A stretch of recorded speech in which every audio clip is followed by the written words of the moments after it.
এই যে আপনাদের ভাইয়া এতগুলা বাজার করেছে, আমি তো এই বাজারের ব্যাগ নড়াতেই পারছি না, এরকম একটি অবস্থা। দেখি কি কি নিয়ে এসেছে। এই যে দেখছি ফুলকপি নিয়ে আসছে, ফুলকপির তো এখন খুবই দাম কম, কৃষকদের মাথায় হাত।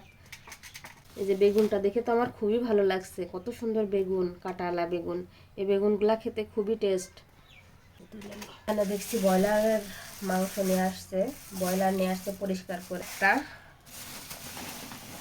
এই যে আর একটা নিয়ে আসছে, দেখছি দুইটা নিয়ে আসছে। একটা পলিথিনের ভিতরে দেখছি সবই নিয়ে আসছে, কারণ বাজার একটি পলিথিনে মাংস আলাদা মাছ আলাদা নিয়ে আসলে ভালো হয়। যারা স্বল্প আয়ের মানুষ তাদের তো বাজার করে খেতে খুবই কষ্ট। গাজরগুলা বেশ সুন্দর, এই প্রথম কিনলো গাজর এই বছরে। টমেটোও নিয়ে আসছে, আমার তো টমেটো খুবই প্রিয়। টমেটোগুলা মনে হচ্ছে যে গাছ পাকা টমেটো। এই যে সবগুলাই ঢেলে দিলাম, এক জায়গায় ধরছে না, সবগুলো এখন আমি গুছাই রাখছি।